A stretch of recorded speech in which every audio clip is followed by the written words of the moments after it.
Éric Heyer, bonjour. Bonjour. Vous êtes directeur du département analyse et prévision de l'OFCE et je vous reçois aujourd'hui pour évoquer l'ampleur du ralentissement chinois. Alors le ralentissement en Chine, il est acté dans les chiffres officiels. Il y a néanmoins un doute sur son ampleur puisque effectivement personne n'est dupe de la statistique chinoise avec des prévisions qui tombent toujours justes et puis des révisions qui ont lieu dans un laps de temps record. Vous vous êtes penché sur cette question. À quel résultat est-ce que vous aboutissez ? On a essayé de retrouver à peu près des ordres de grandeur sur la croissance chinoise à travers des indicateurs un peu standards comme la production d'électricité, la production de ciment, le fret maritime, routier, etc. Et donc essayer d'abord dans un premier temps de regarder des indicateurs assez industriels.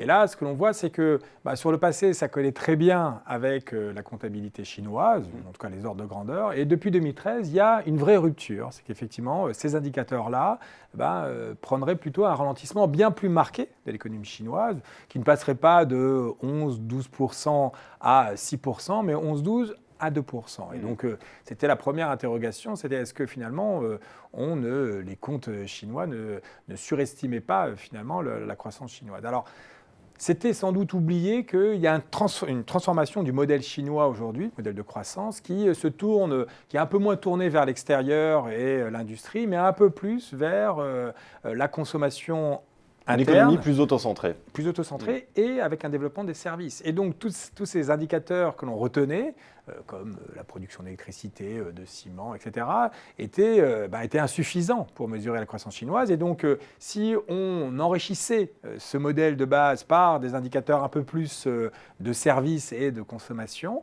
alors, c'est ça qu'indique notre étude, c'est qu'on retrouve des ordres de grandeur de la croissance chinoise telle qu'elle est affichée dans les comptes. Donc, aujourd'hui, il y a certes un ralentissement de l'économie chinoise, mais un ralentissement qui passe de 12 à 6%, et à peu près les ordres de grandeur que l'on retrouve dans les comptes. Donc même si on ne retrouve pas exactement les comptes, on a les ordres de grandeur et c'est ça qui nous intéresse. Vous êtes en train de dire qu'on est un petit peu loin du 2,4% qu'avait calculé Patrick Artus, par exemple. Voilà, c'est-à-dire que ce calcul de 2%, c'est un calcul qui se base essentiellement sur l'industrie et donc sur une croissance chinoise tirée essentiellement par l'industrie. Ça ne prend pas en compte, depuis 2013, un changement du modèle de croissance. Alors après, on peut se dire que ce qui est important pour nous, Européens, c'est le modèle de croissance plutôt tourné vers l'extérieur et donc l'industrie. Mais si on s'intéresse vraiment à l'économie chinoise, il faut prendre d'autres indicateurs, il faut enrichir l'analyse par les indicateurs plus de consommation interne. Et à quoi est-ce qu'on peut s'attendre pour 2016 ? On peut dire que l'économie chinoise va continuer à devenir de plus en plus autocentrée. On peut écarter le risque de hard landing ?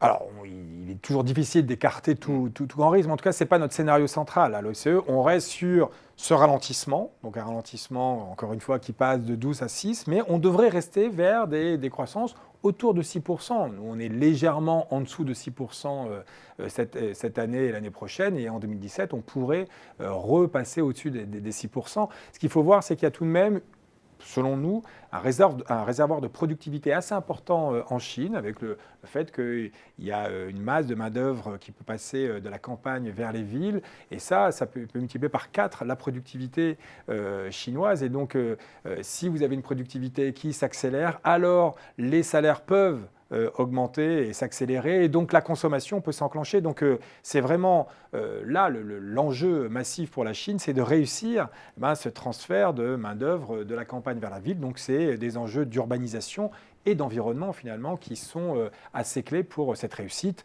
Et donc, par ailleurs, il y a encore des marges de manœuvre en termes de politique monétaire ou de politique de change. Et donc, avec des politiques macroéconomiques un peu ciblées, il est complètement possible d'envisager ou d'exclure en tout cas un hard landing. Oui, il y a aussi un certain nombre de mesures qui sont attendues pour début 2016. Je pense à un projet de plan de relance keynésien, ou encore une baisse des taux d'intérêt. Vous pensez que cela peut redynamiser l'économie chinoise ? Oui, ça peut la soutenir. Ça peut la soutenir en tout cas à court terme. Donc il y a un enjeu d'urbanisation et d'enjeu d'environnement à moyen, long terme et d'accélération de la productivité. Mais à court terme, pour réussir réussir cet enjeu, il faut l'accompagner des politiques macroéconomiques accommodantes.